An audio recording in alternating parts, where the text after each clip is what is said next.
Hello? Can you hear me? George Werner? How'd you like to kiss my ass?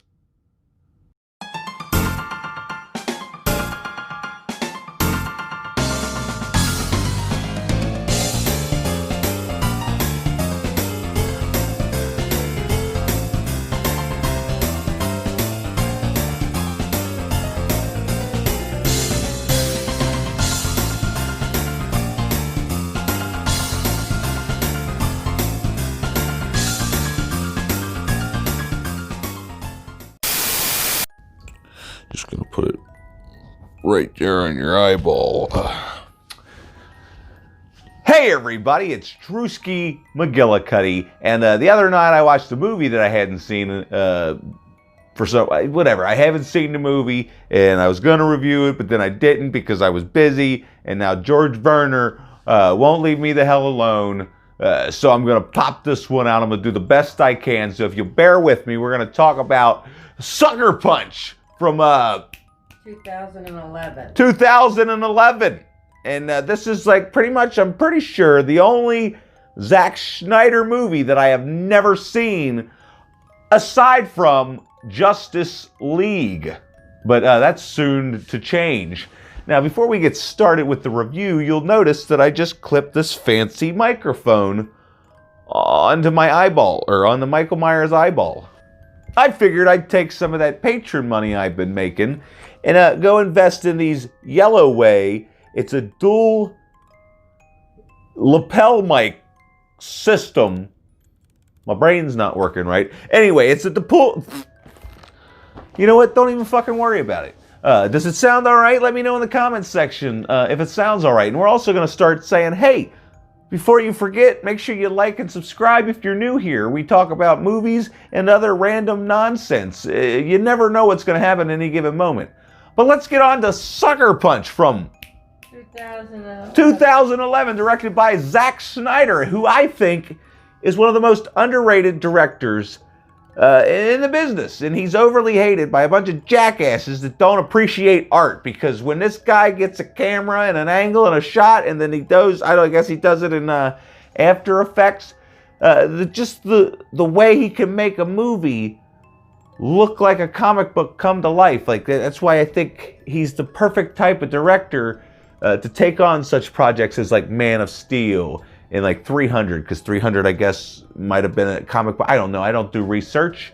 I'm here to talk about my feelings and how movies have affected me, and his movies have affected me. But even though I can't really watch 300 as much as I used to, because like when it first came out. But anyway, we're not here to talk about none of that. We're talking about Sucker Punch from 2011. See, I remembered that time. Yay. Which stars Emily Browning, who I was absolutely in love with when I saw The Uninvited, because she was so good in that movie, which is also criminally underrated. But we're not talking about that movie. We're talking about Sucker Punch, which also might be criminally underrated, even though there were things about it that just didn't, I don't know.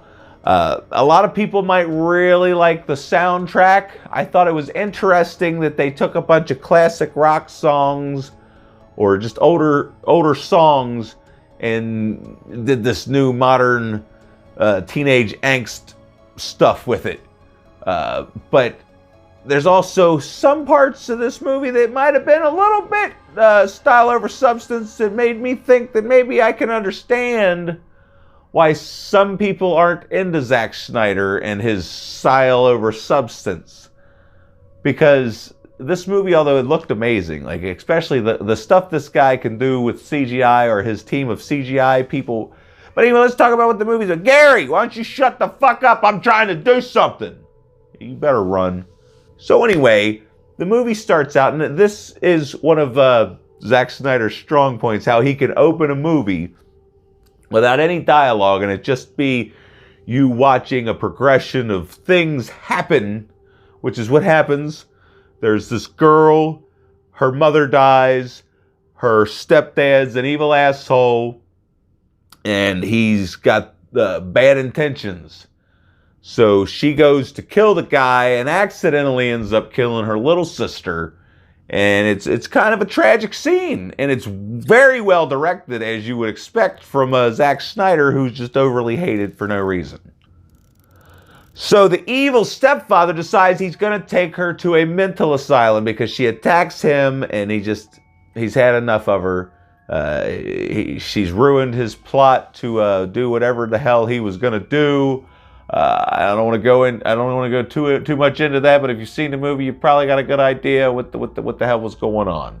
But anyway, so he takes her off to this mental asylum, and then I didn't realize that Oscar Isaac was in this, and he plays this orderly, or is he just a doctor? I don't know. He's either a doctor or an orderly. I don't know. I wasn't paying attention.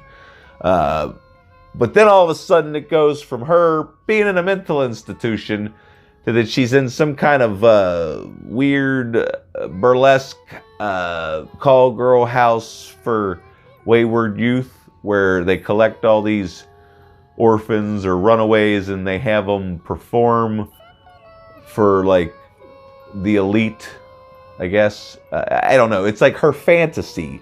We're living inside of her fantasy because she can't, bear the thought of being inside of a mental institution. So now she's in a fancy whorehouse. But they don't show. They never show no titty. Now, I'm the type of person that I don't care for when they have unnecessary nudity in a movie. Now, 80s slashers, they call for it. Like Wrong Turn 3, within the first 5 minutes of the movie, girl takes her shirt off. That bothered me. I turned the movie off. But this movie is rated R. Not one time do they say the F word. And not one time do you get to see a titty. And there's some nice looking, opportunity. I don't even know why people subscribe to this channel, honestly. It's fucking horrible. Like, I agree with most of the trolls that comment and tell me how fucking terrible I am, and that, all you people are just, what the fuck are you watching this dumb shit for? I don't know what the fuck I'm talking about half the time.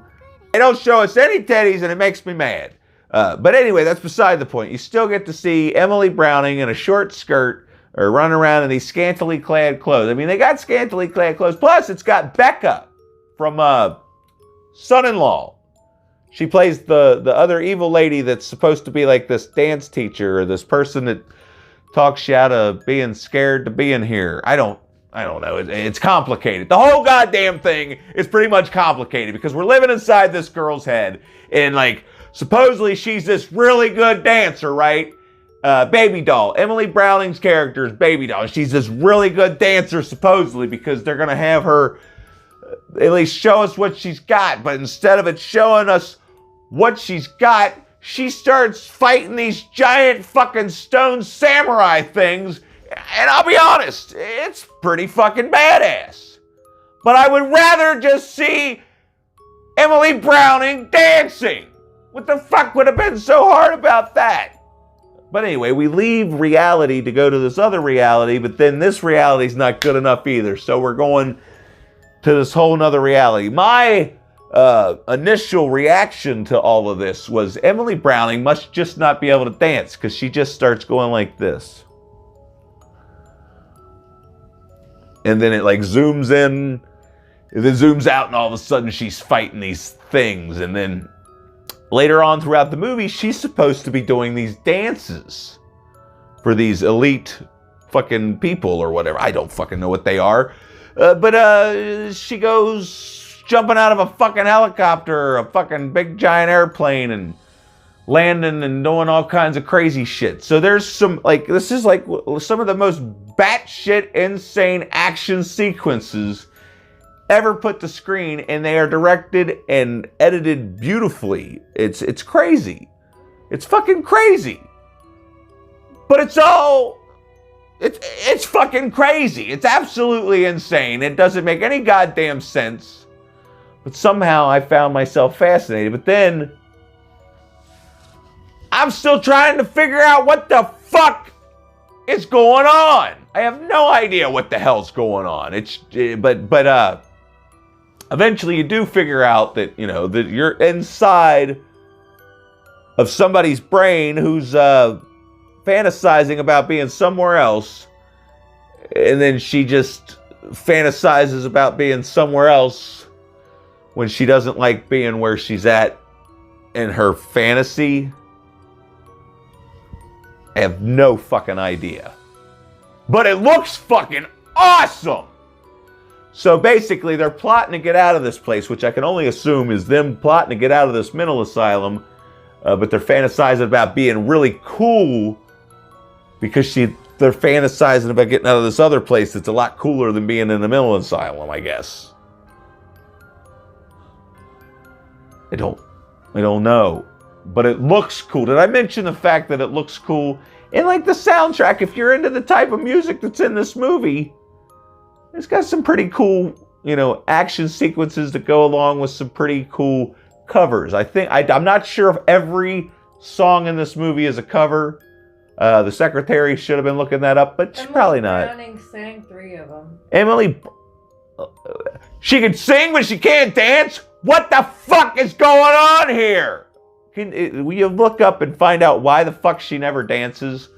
Because and did I mention that Jena Malone is in this movie? And I absolutely fucking love Jena Malone. After seeing her in Donnie Darko, which one of these days I ought to talk about that movie. But anyway, because I figured it out one time, but then I forgot. But anyway, Jena Malone, oh my God, I fucking love Jena Malone so much that I watched a movie called Corn. It's called Corn. Can I find a picture? And it's about killer goats that eat this fucking corn. There's a sheep. It's like it came out right around the time that Black Sheep movie came up. But we're not here to talk about neither one of these fucking movies. But you should fucking watch them probably. I don't know. I didn't make it through Black Sheep, but I need to. Anyway, that's beside the point. Jena Malone plays Rocket, and they all start plotting to get the fuck up out this motherfucker because Oscar Isaac's a creepy motherfucker, and in real life, she's about to get a total frontal lobotomy in a week. But then, in her fantasy, I don't know, the big baller's coming. He's a big baller, he's a big spender, and he wants to have a night with the best dancer they got. So she meets him. I think it's John Hamm. I want to say it's John Hamm, but I'm not absolutely sure. But here's the crazy thing about this movie. Like, she's supposed to, this guy's supposed to be a scumbag, like the mayor. There's like a scene with the mayor, and he's like just this nasty, disgusting fat dude. And then this big spender's coming, and you're thinking, oh God, this is going to be a grimy, Weasley kind of guy. And then he ends up, I wanted to fuck him, okay? He gives this fucking monologue or something to Emily Browning's character, and then she starts melting. And then I start melting, and then I was pretty sure I wasn't gay. But then I'm thinking, everybody's a little gay. So, yeah. And then I don't know what happened. All of a sudden, bam! Hits her in the goddamn face with a fucking nail, like a 9-inch nail. And I'm like, fuck, what happened? And then here come Oscar Isaac's character wanting to do something to her, and then found out that she wasn't into it anymore because she's been lobotomized. And then I'm like, what the fuck is going on here? Yeah, that's right. I'm wearing a fucking Halloween Resurrection shirt. Get the fuck over it. But yeah, what the fucking hell kind of ending is this shit? And then she goes off, I guess she goes off into some other kind of fantasy. Can you have fantasies while you're fucking lobotomized? Is that supposed to be a fucking happy ending? I don't know, man. I want to watch it again, but I'm fucking, I was talking to Lee McCoy, and he fucking said, oh, you're in for a treat. And I'm like, really? Am I? Can I recommend this movie? Can I rate it? I don't fucking know. It looks fucking awesome. Emily Browning can do no wrong in my eyes. I just absolutely, I'm fucking infatuated with her. She's so fucking, just her cheekbones. There's something about her cheek. Just look at it. She's just fucking so goddamn pretty. Anyway, I'm pretty sure my fucking sugar's dropping, so I'm gonna have to fucking say I don't really know what to fucking think. I'm not necessarily sure. But I'm pretty sure my sugar's dropping. So I'm gonna go take care of that. So if you wouldn't mind helping me out by liking, sharing, I forgot to say, yeah, you can start sharing these videos so that more people will fucking watch them. And then maybe more people will subscribe. And then people will consider donating $1 like George Verner does. He's so kind as to donate $1 once a month to my Patreon. And if I start getting more patrons, then all these dollars will start rolling in. And then I'll quit all my fucking jobs and I'll just sit here and fucking bitch about movies and how I should start reviewing them or something. I don't know. Like, I gotta go.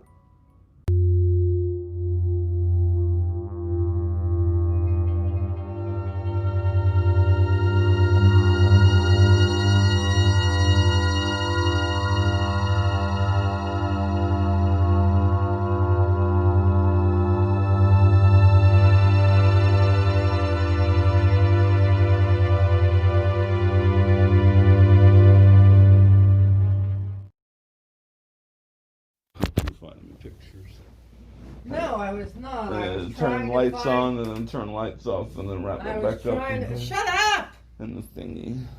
Check your fucking sugar. I don't know where my thingy is. I got a Barks cream soda, but I'd rather have a bowl of cereal because I ain't had a bowl of cereal in 3 months. Oh, bullshit. My sugar. You just ate all the goddamn cereal in the house the other week. I just ate a bunch of mashed potatoes too, and it didn't help none. I only took 10 units.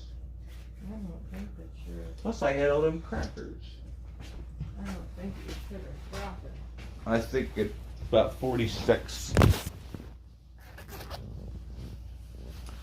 I think we might better hurry.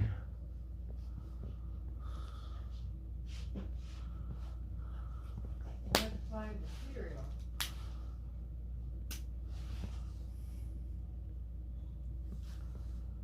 I want that chocolate, whatever the fuck it was.